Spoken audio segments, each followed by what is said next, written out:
The first step in their plan was to find out exactly where Chief Adeyemi's money was coming from. Dabo arranged a meeting with an old friend, Ugo, a tech expert from connections to Lagos's underworld. They met in a small, dimly lit bar away from prying eyes. Ugo was short, with sharp eyes that missed nothing. He leaned forward, tapping his laptop screen. Your father is into a lot more than just real estate. He's laundering money through offshore accounts. Millions. He's also been buying politicians, rigging deals. Zena gritted her teeth. She had always known her father was corrupt, but seeing the proof in front of her was like swallowing glass. Dapper glanced at her. If we leak this, he's finished. She shook her head. Not yet. He's survived scandals before. If we want to destroy him, we need something more. Ugo smirked. Then you'll love this. He pulled up a folder of documents. Your father is planning a massive deal with a foreign investor. It's shady as hell. If he exposed it at the right moment, he won't just lose money. He'll lose everything. Zena's mind wailed. Who's the investor? Ugo hesitated. That's the problem. The deal is being handled by a third party, a middleman named Kamal. That was expression darkened. I know him. He's dangerous. Zena lifted her chin. Then we'll have to be even more dangerous. As they drove back from the meeting, tension filled the car. The city lights blurred past, neon reflections dancing on the windshield. Zainab finally broke the silence. You never answered my question, Dabo. He glanced at her. Which one? Why did you come back? He sighed, tightening his grip on the wheel. Because running wasn't enough. I tried to forget Lagos, forget you, but I couldn't. I had to come back and finish what we started. She looked away, her heart a storm of emotions. You broke me, Dabo. His hands clenched. I never wanted to hurt you, Zainab, but you did. Silence. Finally he whispered, and I'll spend the rest of my life making it up to you.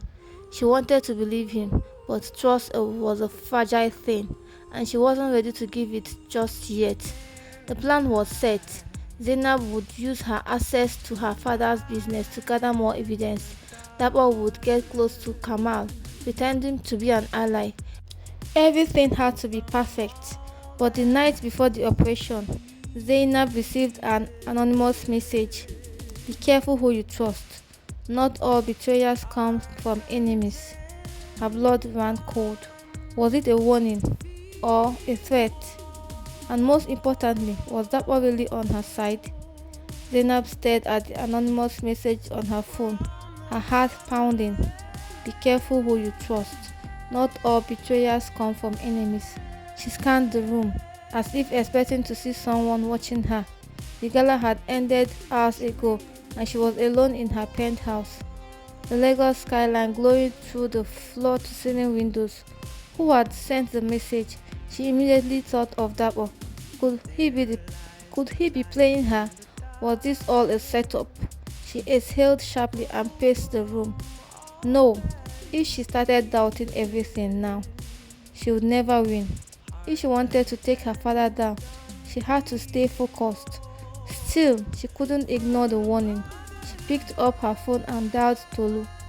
The line rang twice before her assistant's grudgy voice answered. Madam, it's late. Tolu, I need you to trace a message for me, Zainab said. Her voice clipped. There was a pause. Then, I'll get it. As she hung up, she made a silent vow. Whoever was trying to play her would regret it. The next evening, Dapper walked into a high-end lounge in Victoria Island. The air was thick with cigar smoke and hushed conversations. Men in tailored suits sat in private booths, discussing business deals worth millions. At the far end of the room, Kamal sat with two bodyguards flanking him. He was a man in his 40s, lean and sharp-eyed, his presence commanding attention. Dapper adjusted his cufflinks and walked over. Kamal, he greeted smoothly. Kamal looked up, eyes narrowing. Dapper, the struggling musician turned businessman. What do you want? Dapper smirked. To make money, and I hear you are the man to talk to. Kamal leaned back, studying him. You work for Chief Adeyemi now, don't you? That one nodded. And I know he trusts you with big deals. Kamal exhaled a ring of smoke. What exactly are you looking for? That one didn't hesitate.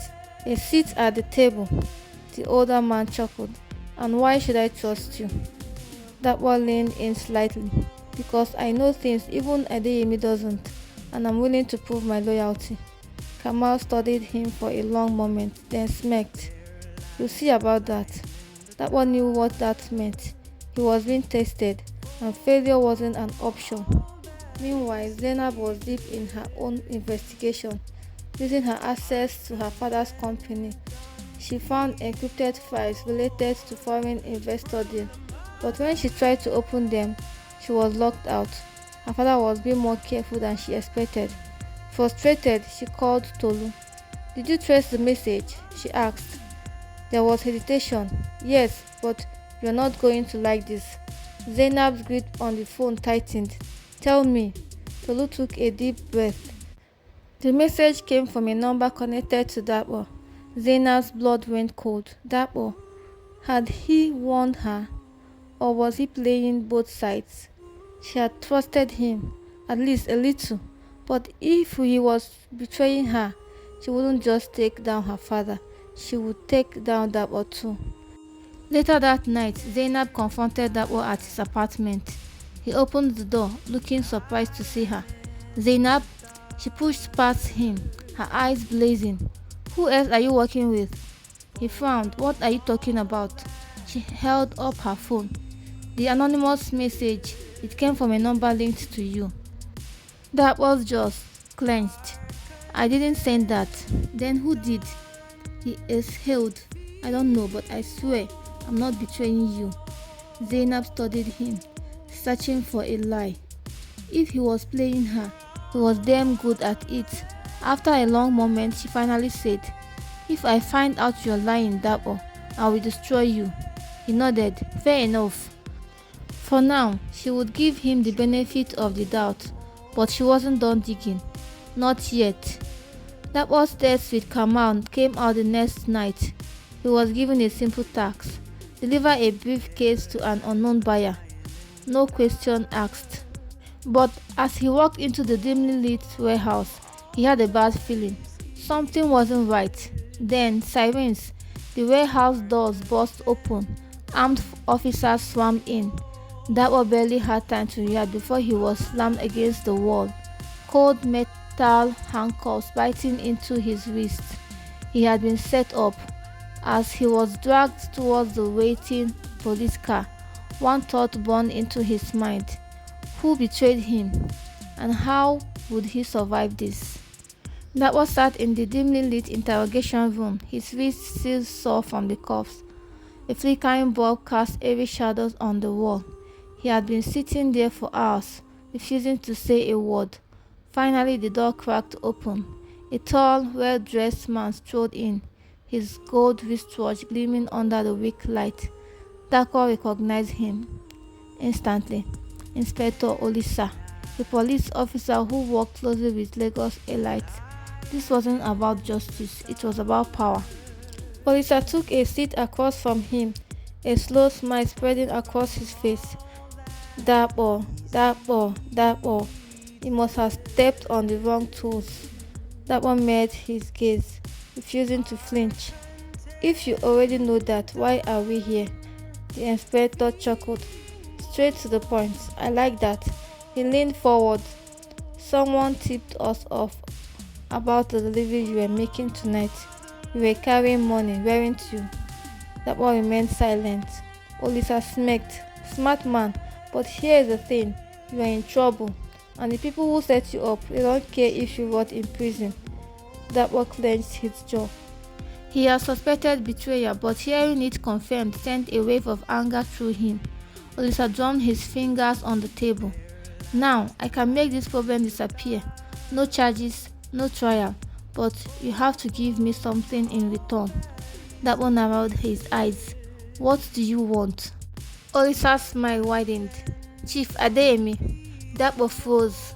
Olisa leaned back. I know he is corrupt. I know he launders money. weak deals, and silences people who get in his way. But I need proof. Something solid. Dabo has held slowly. If he gave up Adeyemi, it would speed up everything. But it also meant walking straight into war. What's the catch? He asked. Olisa chuckled. The catch is simple. You have 1 week. If you fail, I won't just let you rot in here. His voice dropped, turning cold. I'll make sure you never walk out alive. Dapper clenched his fist under the table. He had no choice. I'll get you what you want, he said. Olisa grinned. Good. Welcome to the real game. While Dapper was making deals in the shadows, Lena was chasing ghosts of her own. Tolu had traced another lead, and it led her to someone she never expected, her father's right-hand man, Mr. Bello. Late at night, Zainab parked outside an expensive restaurant, watching as Bello met with a man in a dark suit. She took out her phone and snapped pictures. Then, she saw something that made her stomach drop. A briefcase was exchanged, and the man receiving it was Kamal. Her mind raced. If Bello and Kamal were working together, it only meant one thing. Her father's real deal was bigger than she thought. She quickly texted Dapper. We need to talk, now. Minutes later, her phone buzzed with a reply. Can't, just got arrested. We'll explain later. Zainab's breath caught. Dapper had been arrested. Was this her father's doing? Or had something else betrayed him? There was only one way to find out. She had to visit him. The next morning, Zainab walked into the police station, her designer heels clicking against the tiled floor. She had called in a favor to get access to Dapper, but she knew it wouldn't come cheap. A guard led her to the private holding room. The moment she stepped inside, Dapper looked up. His eyes were tired but sharp. You look terrible, she said, arms crossed. He smirked. You look expensive. She rolled her eyes and sat across from him. What happened? Dapper sighed. It was a setup. Kamal wanted me out of the way. But the police, he hesitated. They made me an offer. Zainab brows furrowed. What kind of offer? He hesitated, then said, if I give them enough evidence to take down your father, they will claim me. Silence stretched between them. Zainab looked away, conflicted. She wanted her father to pay, but the idea of working with the police, especially ones like Olisa, felt dangerous. If we do this wrong, we lose everything, she warned. Dapper nodded. That's why you have to be smart. Zainab exhaled. She hated this, but there was no turning back now. Fine, she said, but if we do this, we do it my way. Dapper smirked. Wouldn't have it any other way. After pulling some strings, Zainab got Dapper released, but the real challenge was ahead. They had 1 week to gather evidence against Chief Adeyemi. Dapper worked in connections in the underworld, tracking down illegal transactions. Zainab used her father's trust to gain access to confidential documents. But the deeper they dug, the more dangerous it became. Late one night, Zainab was going through files in her father's study when she heard footsteps. She quickly closed the laptop, pretending to be looking for a book. Her father stepped in. Zainab, she turned, her heart hammering. Baba, you're back early. Chief Adeyemi studied her with a sharp eyes. I should ask you the same. What are you doing in my office? Zainab forced a smile, just borrowing a book. Her father didn't respond. Then, he walked over to his desk and opened a drawer. Zainab's stomach clenched. The laptop was still warm. If he touched it, he would know someone had been using it. Chief Adeyemi paused. Then he closed the drawer without opening it. You've been different lately, he said. Zainab kept her face neutral. Have I? He nodded slowly. Yes, and I hope for your sake that you're not making a mistake. Zainab swallowed hard. Was that a warning or a threat? As her father left the room, she realized one thing. He suspected her, and if she wasn't careful, he would destroy her before she had the chance to destroy him.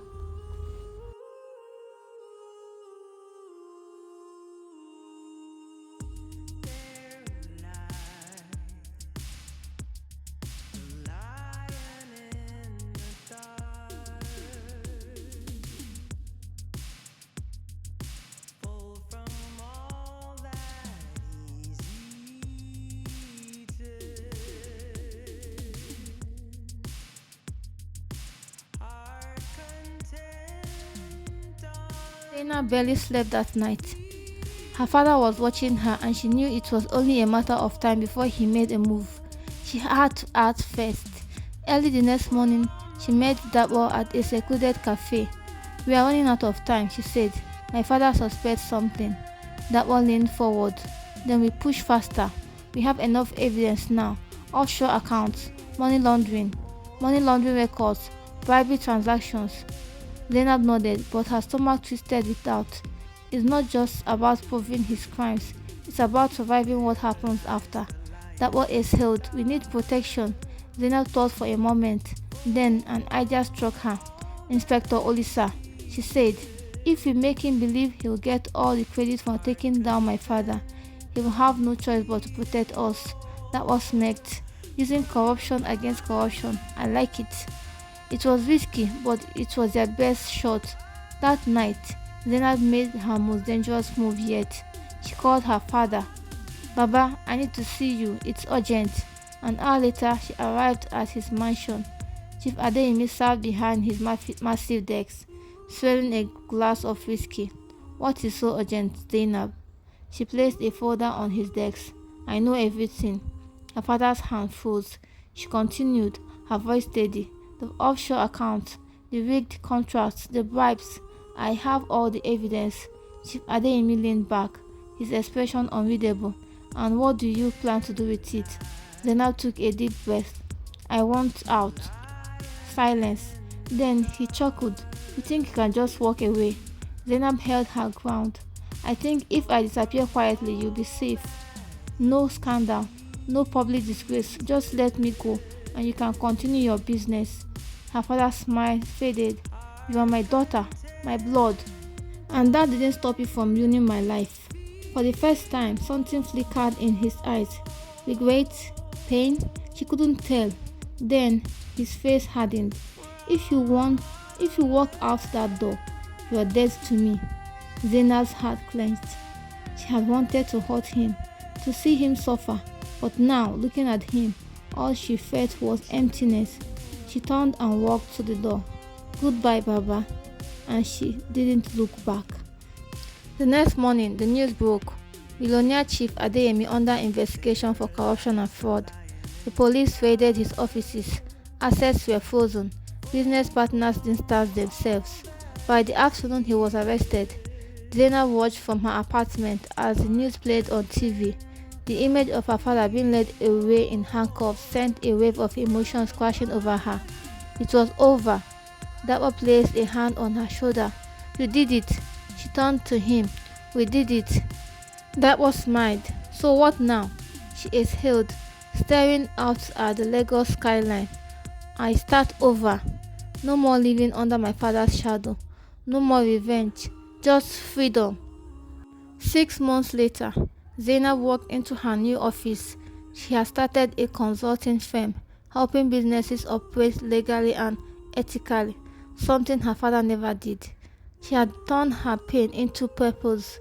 As she settled behind her desk, her phone buzzed. That was name flashed on the screen. She smiled and answered. "You're late." His deep chuckle came through the line. "Traffic, but I have something to celebrate. I have something to celebrate our first official day." "Let me guess.